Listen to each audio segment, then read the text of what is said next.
जय हिंद भाई लोग। तो कैसा न हुआ, चला आशा करता है कि अच्छा होगा, जहाँ होगा मस्त होगा।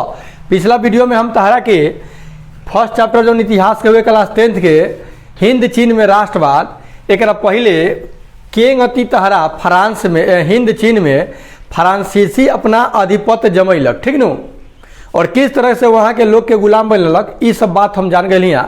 एक बाद ई वीडियो में तहरा हम आगे लेके आयल हैं कि हिंद चीन के प्रति जो फ्रांसीसी के जो नीति रहलक कि कौन नीति लगेलक, कौन सा रूल लगेलक, ठीक ना, एकरा के जाने के बाद हमरा आज के वीडियो में हम इस बतिया के तहरा बतावे जाता है, ठीक न।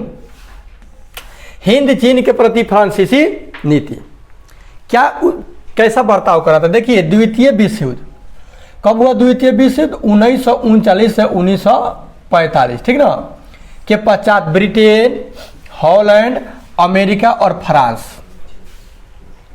दक्षिण पूर्व एशिया में, जो एशिया का जो दक्षिण और पूरब वाला जो भाग था, उसमें अपना साम्राज्यों की पुनर्स्थापना में लग गया।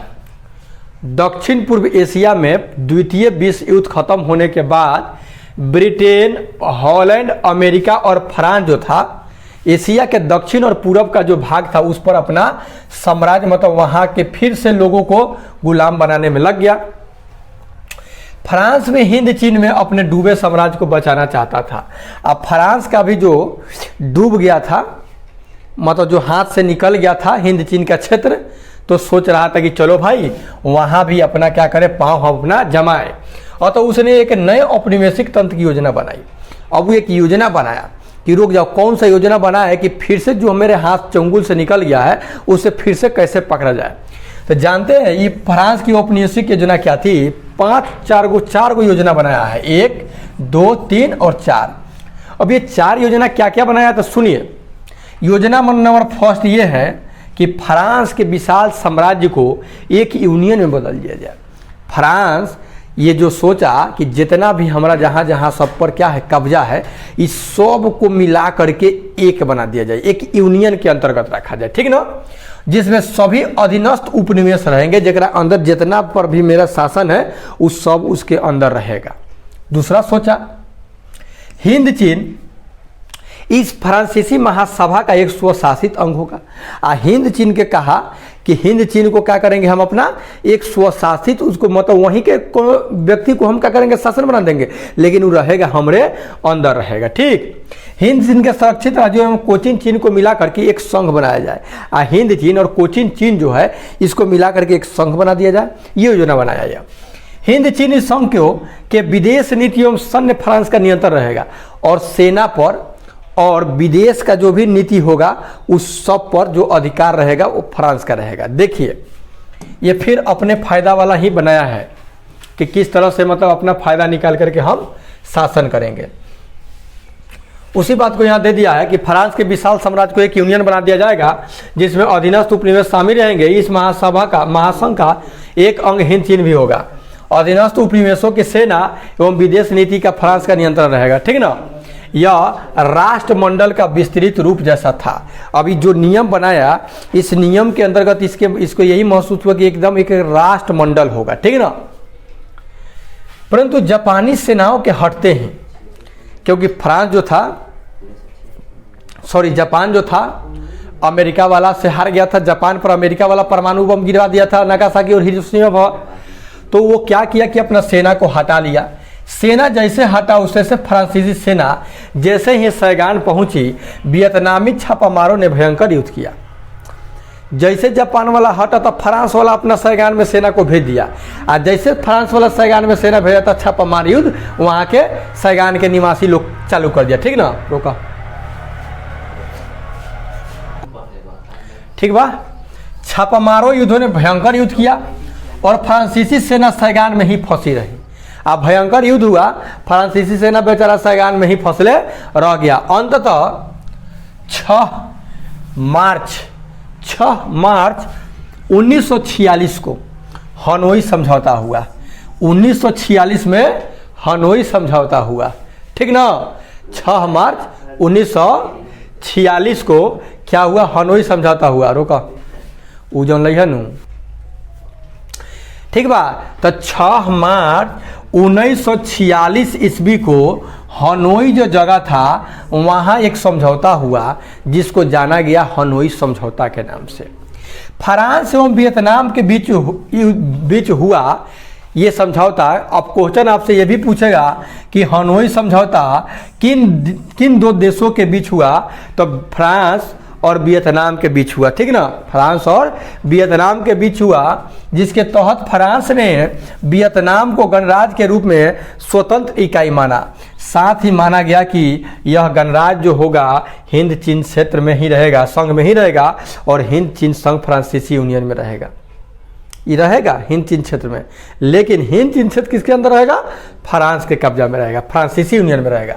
फ्रांसीसी सेना के तोंकिन में प्रवेश का अधिकार भी मान लिया गया कि फ्रांसीसी, चलो तो हनोई जो समझौता हुआ 6 मार्च 1946 को हनोई में, ठीक ना, तो इसमें यही सब वार्ता रखा गया कि देख भैया एकरा अंदर तोरा ये होता कि वियतनाम गणराज्य के रूप में स्वतंत्र इकाई तो मान लेता हूँ, लेकिन साथ में ये भी मान लेता हूँ कि हिंद चीन जो रही वो का रही, वो स्वतंत्र संघ रही, लेकिन ओकरा पर कब्जा फ्रांसीसी के रही। बोलो मानना है तो मानो।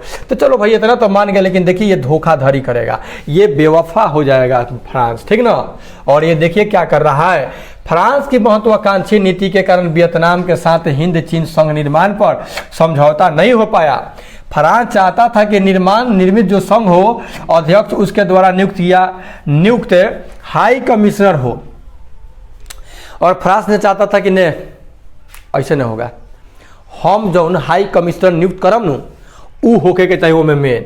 और वियतनामी नेताओं की मांग थी कि संघ के सभी राज्य स्वतंत्र हो। अब वियतनामी नेता कह रहा था कि नहीं, इस संघ के अंतर्गत जितने भी राज्य आएगा ये सब क्या होगा, स्वतंत्र होगा। ये कह रहा था कि नहीं, हम ऊपर जो कमिश्नर बना करके भेजेंगे, हाई कमिश्नर मेन जो शासन प्रणाली चलाएगा वो हम भेजेंगे, ठीक। तो अभी फ्रांस ने कोचिन चीन में एक पृथक सरकार स्थापित कर लिया। लिखिए, जब इतना सहमति नहीं बना था क्या किया कि कोचिन चीन में अपना एक अलग पृथक सरकार स्थापित कर लिया, जिससे हनोई समझौता टूट गया, बेवफा हो गया, गड़बड़ कर दिया, वादा किया और वादा भुला गया, ठीक ना। और कोचिन चीन में पृथक सरकार स्थापित कर लिया, जेकरा कारण हनोई समझौता जो 6 मार्च 1946 ईस्वी को हुआ था ये क्या हो गया, टूट गया। फ्रांस को कुछ वियतनामी प्रतिक्रियावादी ताकतों का समर्थन भी मिल गया। अब फ्रांस के क्या किया कि कुछ पावरफुल जो लोग था, कंट्री था, वो सहयोग दे दिया, जिसके सहयोग से नवगठित सरकार चलने लगी। अब सहयोग कर दिया, अब नया सरकार चलने लगा कहाँ, वहाँ कोचिन चीन में। अब तक हो ची मिन की ताकत इतनी नहीं हुई थी। अब हो ची मिन जो थे उनको न्यूगन आइको, जिनको हो ची मिन से प्रचलित है, ये अभी भी उतना पावरफुल नहीं हुए थे कि फ्रांसीसी सेना का क्या करे, ये बेचारे मुकाबला करे डट करके, ठीक ना। अतः पुनः गुरिल्ला युद्ध शुरू हो गया। तो अभी कहे कि डायरेक्ट रूप से नहीं लड़ सकता ही, तो कोनो तो तरीका हो नु, तो तरीका यही अपना कि गुरिल्ला युद्ध, गुरिल्ला युद्ध, छापा मार युद्ध, मतलब कि लुकाए रहेंगे, आएगा एक बड़ा धावा बोल देंगे, आक्रमण करो। गुरिल्ला युद्ध का लाभ उठाते हुए फ्रांस ने पेरिस से बाओदाई को बुला करके, पेरिस से क्या किया कि बाओदाई के बुला लिया, अब बुला करके वियतनाम का शासन बना दिया। काहे बनाया भाई, तो चूंकि उसको उम्मीद थी कि कम्युनिस्ट विरोधी वियतनामी बाओदाई का समर्थन करेगा, जो कम्युनिस्ट का विरोध करता है वो बाओदाई का क्या करेगा, समर्थन करेगा, ठीक। अब तक पूरा विश्व दो खेमों में बढ़ चुका था, एगो माल ताल वाला, एगो एक सब समाज के एक साथ लेके चले वाला, एगो पूंजीवादी और एगो साम्यवादी। पूंजीवादी देशों में था अमेरिका, माल ताल वाला था ब्रिटेन का समर्थन भी फ्रांस को प्राप्त था। अब फ्रांस वाला के अमेरिका ब्रिटेन सब मदद भी कर रहा था, इससे हो ची मिन को कुछ परेशानियां उठानी पड़ी, क्योंकि अभी तक वह पूर्ण साम्यवादी सरकार का गठन नहीं कर पाए थे, तो ये समस्या था, ठीक ना। उसके संयुक्त मोर्चों में गैर साम्यवादी राष्ट्रवादी ताकतें भी थी, परंतु 1949 में हो ची मिन ने खुले तौर पर जनवादी चीनी गणराज्य को अपना आदर्श स्वीकार कर लिया और पूर्णतः साम्यवादी बन गया। और पूर्णतः क्या हो गया, हो ची मिन साम्यवादी बन गया। 1950 में रूस एवं चीन ने वियतनाम गणराज्य को मान्यता दे दी, साथ ही अत्यधिक सैनिक और तकनीकी सहायता उपलब्ध कराना भी शुरू कर दिया। कौन, रूस। कौन, रूस और चीन का किया कि वियतनाम गणराज्य को मान्यता दे दिया कि वियतनाम भी एक गणराज्य रहेगा, ठीक, और अत्यधिक सैनिक और तकनीकी सहायता भी उपलब्ध कराना शुरू कर दिया। अब बताइए इस तरह से उधर का मदद और फिर इधर मदद होने लगा, तो अब देखिए ये विश्व युद्ध की शुरुआत हो सकता है। तीसरा, अब ये देखिए एक चीन है, दिएन बियन फू के युद्ध में गोली चलाना, वियतनाम गोली चलाता वियतनामी सिपाही। ये जो आपको तस्वीर में थोड़ा धुंधलापन दिखाई दे रहा होगा, ठीक ना। सन 1950 में हिंद चीन की स्थिति बहुत जटिल हो गई, क्योंकि उत्तरी वियतनाम में होची मिन की सरकार थी। उत्तरी वियतनाम में कौन का था? होची मिन के। और दक्षिणी वियतनाम में कौन था? बाओदाई था। कौन था? बाओदाई था, जो कि क्या करता था? फ्रांस समर्थित था, फ्रांस का समर्थन से ही आया था, सरकार थी। लाओस कंबोडिया में पुराने राजतंत्र थे, और लाओस और कंबोडिया जो था वहां के पुराने राजतंत्र था, राजा चला रहा था जो फ्रांसीसी नियंत्रण में था। राजतंत्र तो था, लेकिन ऊपर कब्जा किसका था? फ्रांस वाला का कब्जा था। लाओस एवं कंबोडिया में स्वतंत्रता की मांग जोर पकड़ रही थी, और लाओस और कंबोडिया में सब स्वतंत्र होने के लिए सब पूरा एकदम मतलब आवाज अपना उठा रहा था। गुरिल्ला सैनिक लाओस कंबोडिया के रास्ते दक्षिण वियतनाम पर धावा बोल दिया। गुरिल्ला जो था, सैनिक जो था, ये धावा बोलते हुए और पुनः जंगलों में छिप जाता था, अटैक करता था, जंगल में छिप जाता था। गुरिल्ला सब ऐसे ही करता है। गुरिल्ला वाला देखिएगा फिल्म हॉलीवुड में दिखाता है कि किस तरह से आ रहा है तो उन्हें लुका रहेगा ऊपर पत्थर उतर पूरा लकड़ी उकड़ी देह पर फेंकना चालू कर देगा। ये गुरिल्ला के गैंग दूसरे गुरिल्ला का सबका एरिया होता है। वही कहती है गुरिल्ला जब भी सेना उन्हें जाता था तो बस युद्ध करता था, आ क्या करता? धावा बोल देता था, और धावा बोलने के बाद पुनः जाके जंगल में छिप जाता था। इसी क्रम में दिएन बियन फू पर गुरिल्ला सैनिकों ने भयंकर आक्रमण किया। इस युद्ध में फ्रांस बुरी तरह से हार गया। आहा, बेचारा हार गया फ्रांस, ठीक ना। लगभग 16,000 फ्रांसीसी सैनिकों को आत्मसमर्पण करना पड़ा, और 16,000 सैनिक आत्मसमर्पण कर दिया, और दिएन बियन फू पर साम्यवादियों का अधिकार हो गया। और दिएन बियन को क्या किया? होची मिन की अगुवाई में अपना बना लिया गया, ठीक। अब देखा में कहा अमेरिका हस्तक्षेप करेगा, तो जरिए से आदत है कि बिना फायदा के तो हस्तक्षेप करा लेने, हस्तक्षेप करा ले बाद काम तमाम करा ले। अमेरिकी हस्तक्षेप क्या हुआ? देखिए अमेरिका जो अब तक फ्रांस का समर्थन कर रहा था, उसके बाद तो कूद रहा था, ने हिंद चीन में हस्तक्षेप की नीति अपनाई। अब कहा कि रोक, अब हिंद चीन में अब हस्तक्षेप अपन करेगा, ठीक ना। विरोध में हस्तक्षेप समझते ना नु, मतलब वे चुगली फुगली चाहिए जैसे ओकरा के अथी करी, इसकी घोषणा भी कर दी। चूंकि रूस एक पक्ष का पहले से समर्थन कर रहा था, और तो लग रहा था कि तृतीय विश्व युद्ध शुरू मत हो जाए। अमेरिका वाला कर रहा था फ्रांस के सपोर्ट, और चीन वाला ओकरा बाद रूस वाला कर रहा था इधर होची मिन वाला के। अब बताइए तब तो तीसरा युद्ध शुरू होने का खतरा पड़ा जाएगा कि नहीं जाएगा? तब इसी भय से शुरू हो जाएगा। इन्हीं परिस्थितियों में मई 1954 में एगो समझौता हुआ जेनेवा में, हिंद चीन समस्या पर वार्ता हुई थी, उस सम्मेलन बुलाया गया। कहा हुआ? जिनेवा में, जाना के नाम पड़ गया जेनेवा समझौता। जौन जहां पर भय ओकर नाम उसी समझौता के नाम से जाना जाने लगा, ठीक ना। बात समझे हुआ? जेनेवा समझौता कब भय? 1954 में, याद रखिए। कहाँ हुआ था? जेनेवा में। पूरे वियतनाम को 2 हिस्सों में बांट दिया। ये जो जेनेवा समझौता भइल, ऐसे पूरा वियतनाम जो रहलक वो 2 भाग में बट गई। कौन कौन भाग भइल हो? तो एगो उत्तरी वियतनाम भइल, एगो दक्षिणी वियतनाम भइल। एगो हुआ एक आंदोलन था, एक बक्स हुआ, बढ़िया से देखिए। हुआ जो था ना, एक बौद्धिस्ट धार्मिक क्रांतिकारी आंदोलन था। ये बौद्धिस्ट था और धार्मिक धर्म से रिलेटेड एक क्या था? एक क्रांतिकारी आंदोलन था, जो जानते हैं कब हुआ? 1939 में। कब? 1939 में हुआ जो आंदोलन की शुरुआत हुई, कब हुई? 1939 ईस्वी में शुरू हुआ था, जिसके नेता जानते थे कौन था? हुवेन फूसो। कौन थे? हुवेन फूसो। अब आपसे क्वेश्चन पूछेगा कि ये जो हुआ आंदोलन जो हुआ कब हुआ? तो 1939 में हुआ, और ये हुआ आंदोलन जो हुआ 1939 में, ठीक ना, इसके मतलब नेता कौन थे, ठीक ना, इसके नेता कौन थे, तो इसके नेता थे आपके हुएन फूसो। कौन थे? हुएन फूसो। तीसरा बात ये पूछेगा कि ये जो हुआ आंदोलन जो हुआ ये कैसा आंदोलन था, तो ये बौद्धिस्ट धार्मिक क्रांतिकारी आंदोलन था। क्या था? बौद्धिस्ट धार्मिक क्रांतिकारी आंदोलन। अब देखिए क्रांतिकारी आंदोलन तो था लेकिन उग्रवादी घटनाओं को भी ये समर्थन करता था, ठीक ना, अंजाम देता था, जिसमें आत्मदाह तक भी शामिल होता था। इसमें आत्मदाह, खुद को जला लेने वाला भी स्थिति शामिल था। ओके, तो ये हो गया आपका हुआ हाव आंदोलन। ओके, जेनेवा समझौता हुआ, ठीक ना। इस जेनेवा समझौता के आधार पर ये जो वियतनाम था ये आपका कितने खेमों में बट गया? 2 खेमों में बट गया। कौन कौन खेमा था?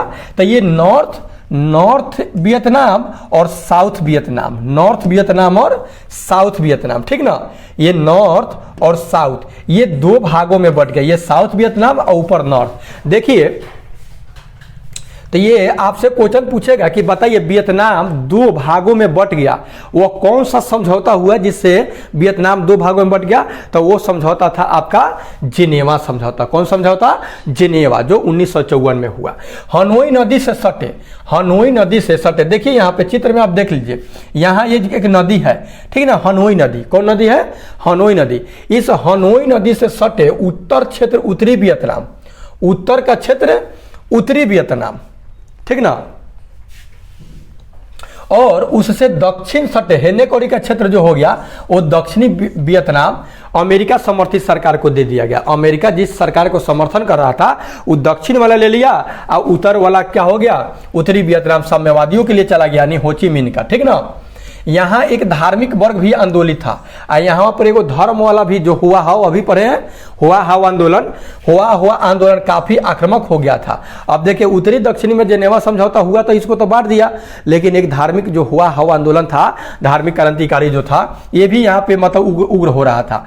न्यो दिन दियम, देखिए न्यो दिन दियम ने बड़ी क्रूरता से इन आंदोलनों को क्या किया? दबाना शुरू कर दिया। ठीक, लाओस एवं कंबोडिया में जेनेवा समझौता के फलस्वरूप शासन व्यवस्था बदल गई। जब जेनेवा समझौता हो गया तो इसमें क्या हो गया कि लाओस और कंबोडिया में ये क्या हो गया कि वहाँ का शासन व्यवस्था जो था सब बदल गया। वहाँ वैध राजतंत्र के रूप में स्वीकार किया गया और संसदीय शासन प्रणाली अपनाया गया और राजतंत्र वहाँ पे घोषित कर दिया गया। यद्यपि इन्हें तटस्थ देश माना गया परंतु साम्यवादी प्रभाव इन देशों में बढ़ता जा रहा था। लेकिन साम्यवादी जो सरकार था वहाँ पे क्या हो रहा था? बढ़ते जा रहा था। दूसरी तरफ अमेरिका इन क्षेत्रों को साम्यवादी प्रभाव में जाने से रोकने के कृत संकल्प ले लिया था। अमेरिका वाला दम सोच रहा था साम्यवादी में नहीं जाने देना है तो नहीं जाने देना है। ठीक, चलिए लाओस में गृह युद्ध नेक्स्ट वीडियो में हम लेकर के आपको आएंगे, जमे रहिए। तो उसके बाद क्या करेंगे कि आपका ऑब्जेक्टिव क्वेश्चन आंसर करवा के एकदम विदाई कर देंगे इसका, ठीक ना।